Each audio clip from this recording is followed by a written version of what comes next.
my Scoutmaster, Mr. Eric. Hi, Mr. Eric. Hello. How you doing? Doing great. Okay. How you guys doing? Good. You doing well? Yeah. Good. Pretty good. Okay, my first question is, what inspired you to be a Scout leader? What inspired me to be a Scout leader? Well, I kind of got roped into it. So my oldest son Noah started Scouts in the first grade. And then once Johnny came along, they said, would you like to be a leader? And since I'd been in Scouts, helping out with the Scouts for about 2 years, I said, sure, no problem. I'd love to do it. So that's how I got involved in Scouts. Basically, in addition, I was a teacher. My wife and I, Stephanie, we were teachers in the Houston Independent School District. We taught 5th grade, so we both love working with kids. So I wanted to get back into working with kids because I didn't get to do that during my day job. So I was excited about doing that. I know that you go to camp, but where was the most exciting camping trip you ever went to? The most exciting camping trip that well, I don't know if Derrick and Chris went on that trip, but we went to a place called Rocky Face State Park. So that was a climbing trip that we did. Got to do climbing and rappelling.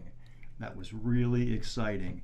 And it was really cold that night. It was 26 degrees. So there were lots of Scouts. There was a heated bathroom. There were lots of Scouts crowded into that heated bathroom in the morning because it was so cold. But the rappelling and the climbing part during the day, that was lots of fun. We were going up and down cliffs that were probably 80 to 100 feet tall. So, and some of the Scouts were scared because when you're rappelling, you have to inch your way back over the edge of the cliff and trust that the gear that you're wearing is going to hold you. So, And if it doesn't? oh, it's going to hold you because they've got double and triple safety features. So, but yes, it's a little nerve-wracking walking back over that edge and then looking down 100 straight feet to the ground. So, but that was a very exciting camping trip. So, one of the things I'd like to do this year with the troop is go whitewater rafting. Have you guys ever been whitewater rafting before? You have? Yeah. Where did you go? I didn't go. You didn't go? I don't think I did. You didn't think you could? Where did you go? I have no idea. You have no idea. Okay, but we go on that canoeing trip. You know that canoeing trip? That's class 0 and 1 rapids. So basically it's nice rolling rapids. But what I want to take you guys on is class 3 and 4 rapids, which is like going up and down a roller coaster. So it's going to be a lot of fun. That's what I would like to do in August. So. Oh my God. What other questions you guys have? Where does the troop meet? Where does the troop meet? The troop meets at Centenary United Methodist Church at the corner of Friendly Avenue and Elam Avenue here in Greensboro. So we meet at 7 o'clock on Tuesday nights for an hour and a half. So. Is it a nice place? Is the Scout Hut a nice place? Let's see how to answer that diplomatically. You've got 10 adult males and close to 35 Boy Scouts. So is it a nice place to meet? Yes, it is a nice place to meet. Is it a clean place to meet? Most of the time it's not, because you've got 10 adult guys and 35 Scouts there who make a mess of it. So What is the age to join? what is the age to join? Okay, you have to be in the 5th grade the second part of the year, say January and February. So you were what, 13 in 5th grade? No, 10. 10. Okay, well, see, that's why I don't know. 10. You have to be 10 years old. Okay, so you have to be in the second half of your 5th grade year to join. So, I'm 11. I'm in 5th grade. yes. To be, okay, girls, though, they have what's known as the Venture Program, which is a combination of boys and girls. You have to be 14 to join the Venture Crew, and that's the co-ed version of Scouting. So, and they do a lot of the same things that we do as a Scout troop. So they'll go on backpacking trips, they'll go on camping trips, they do basically the same thing we do. They just don't earn ranks. But So only more dangerous. only more dangerous. Why do you say only more dangerous? Because they're older and more mature. I'll say okay. Mature. At 14, you are somewhat more mature. Yes, yes. somewhat more mature. What else? Just a little bit. Where's the most dangerous place you've been? Where is the most dangerous place you've been? I'd have to say caving 2 weeks ago. Because there was so much mud on the ground and it was so slick, I was afraid I was going to fall. And we had to crawl across what's known as a saddle. So the saddle got us from one side of the cave to the other side of the cave. On either side of the saddle, there was about a 15 to 20 foot drop off. So you had to crawl across that in order to get from one side to the other. Then you had to climb up and down these ropes, not to mention go slide. They encourage you to slide because the ground was so muddy and so wet and so slippery that you would fall and hurt yourself. So yes, that's probably the most dangerous thing we've done.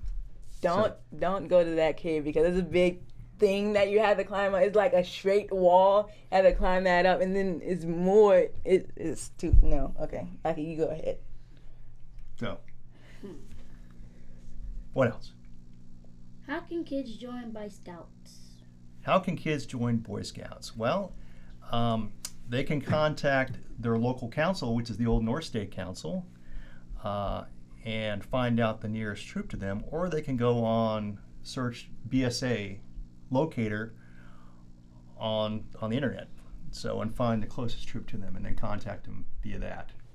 So, and then it's just a matter of just finding which troop you like, which troop fits best with you as far as which troop meets on what night, or if you have friends in your troop. So, and then you're just on your way. So, what else? What kind of activities do you give?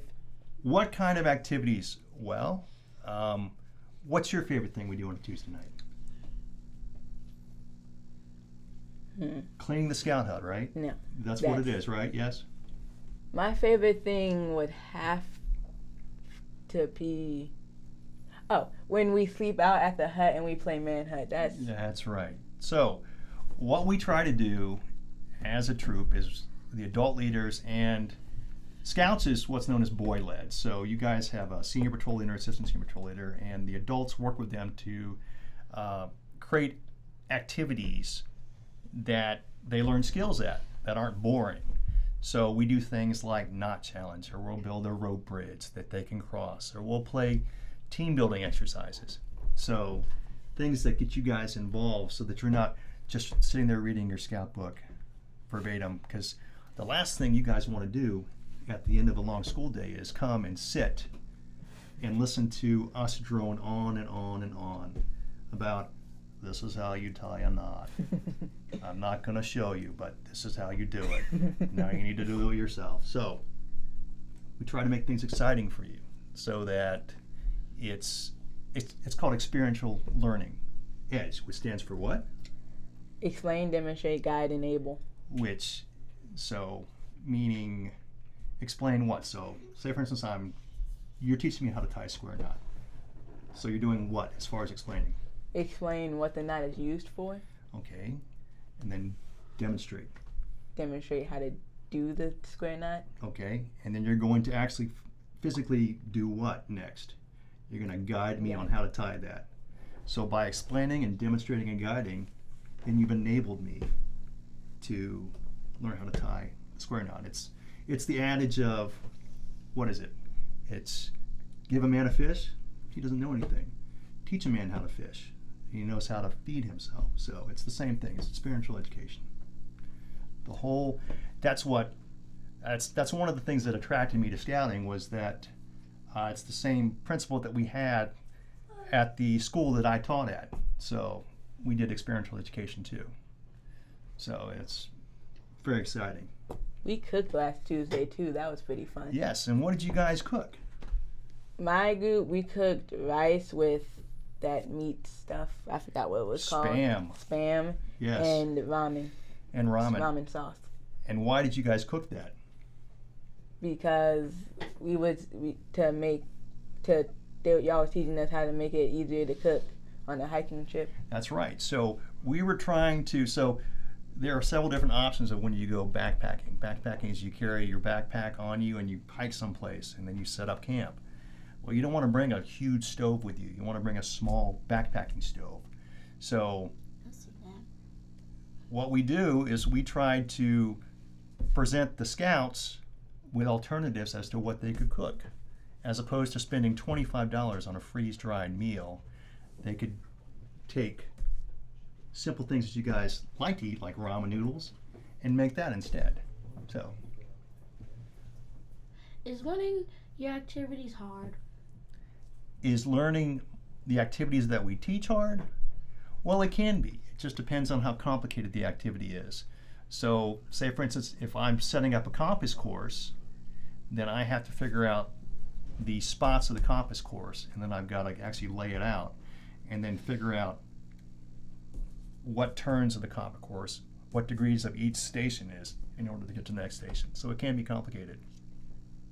But most of the things I like to do are easy. Keep it simple. Can you tell us what equipment is most beneficial for camping? What equipment is most beneficial? A tarp and duct tape.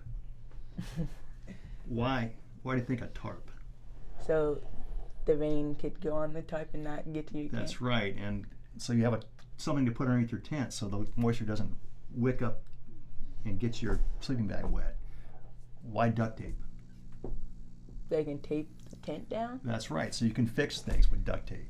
So yes, you can make anything with duct tape. At Boy Scouts, y'all make things, right? Yes, we do. What were one of your best things that you made there? Well, we've done a couple things. We've made tripods where we actually have the guys quickly make a tripod and then suspend a can from that of water and try and boil the water, so it's like a challenge. We've also done things like we built what's known as a monkey bridge.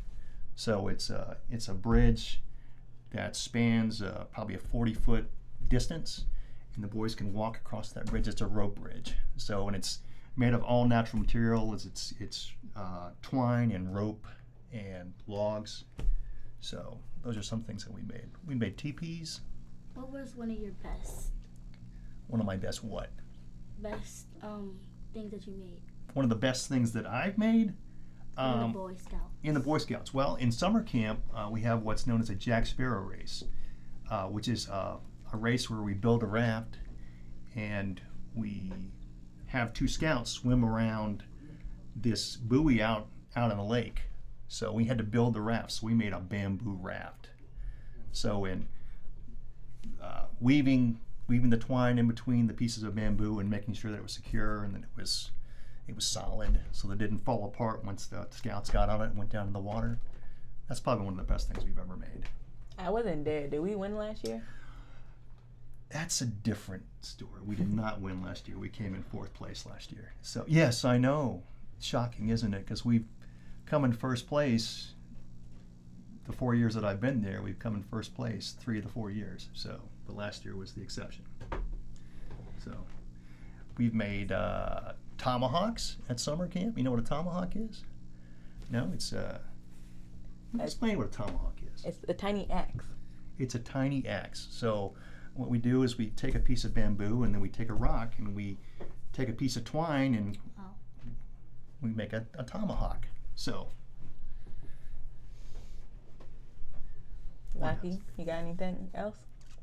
No, do you? No? Okay. That has been the Rocky and Derrick Show. Thank you for joining us. Thank Mr. Eric, for joining us. Thank you. Glad to be here. Thanks for inviting me. Until next time. Bye.